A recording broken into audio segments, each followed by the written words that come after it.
Now, by 2030, artificial intelligence is expected to boost the global economy by nearly $16 trillion. The technology is increasingly becoming more popular in everyday life, providing practical solutions for existing challenges. Sisonke Mgwebi, consultant at Frost Sullivan, joins us to look at how innovators are harnessing the power of AI in Africa. Thank you so much for your time. Sisonke, where do we actually stand in terms of AI adoption in Africa? So we do have a limit, right? We do have limitations when it comes to access to quality data. We don't have enough of written data or digitized data. Infrastructure is a bit difficult, but we do have innovators, especially in the fintech. So financial technology, that's a huge thing when it comes to remittances with people sending money from abroad back home. So AI exists mostly right now in fintech and in health tech, but it is pulling across through other industries. So, Sisonke, let's talk about, AI and just the development. We talk about the potential and it being groundbreaking for GDP and so on. But in Africa, what we do have is a poverty problem. We have a jobs problem. And I'm wondering what the conversation is like about the balance between this and AI. I think something that's interesting, the job market is really going to change. I was actually listening to a podcast recently about how AI jobs, we need more data science specialists or machine learning specialists. And yes, it can be something that is very basic when it comes to annotating AI information or text or images or whatever information that the large language model needs. Then there's annotators, and then it grows beyond that. So there's potentials of jobs that will be created to feed into AI to help and solve any problem. So job creation is part of the conversation when it comes to tech. It's always a little bit iffy because no one knows where it goes, but it's there. Yeah. So if I'm getting you right, is that although we do have these structural challenges in Africa that hamper economic growth, AI won't necessarily be distracting from those, but instead it will be one of the fixes?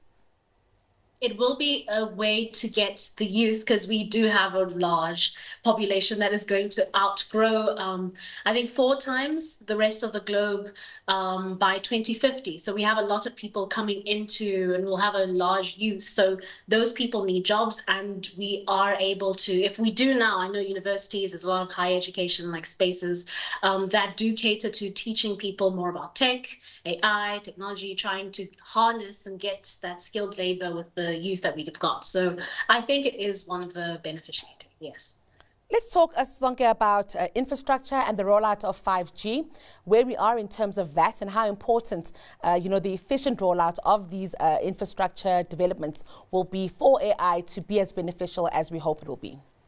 It is very important to make sure that the bandwidth and the technology and the access and the ability to use it is as efficient as possible. Obviously, it will be difficult in the more inland and more rural areas to get that infrastructure going.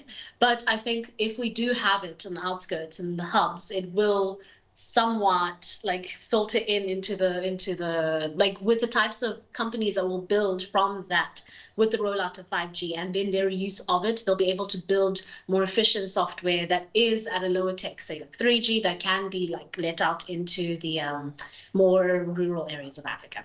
All right, let's go back actually to that jobs market. You talk about the need for more machine learning specialists and how there is teaching in some areas of that in university. But what about the people that are already in the job market that are not still learning? Because as we talk about that in the energy transition, it needs to be just. It also needs to be the same as we're transitioning to artificial intelligence. So how do we make sure that it is just and no one in the job market gets left behind?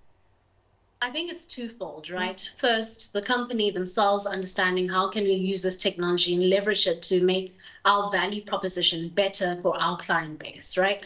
But then how do we then teach our employees what are the skills we need from them with regards to AI, machine learning, all of this, right? But then also it's on onus of the individual. You have to understand that everyone's roles are changing.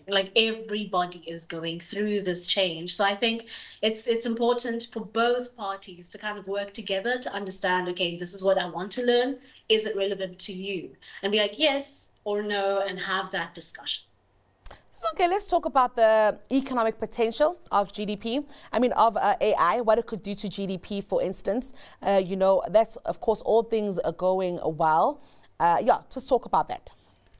So a lot of that growth will be from improved or efficiencies in production, right? So you're able to produce goods, make sure that, say, logistics is good. Food security is something that's very cumbersome in our continent right now, maybe when it comes to roads or finding the communities that need the food, or being able to just get a product to someone's plate, right? From farm to your fork.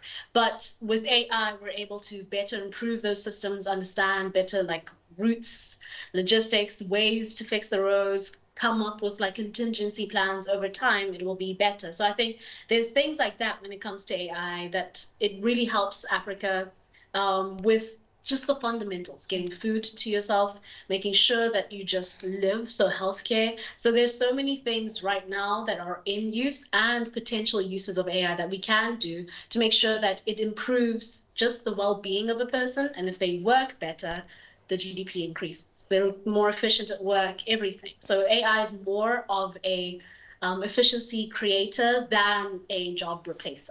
All right, let's talk about the regulatory landscape. It seems that AI regulation isn't really something the world has figured out quite yet. I mean, we're even seeing bans on some AI applications in some countries. So how is that looking like in Africa?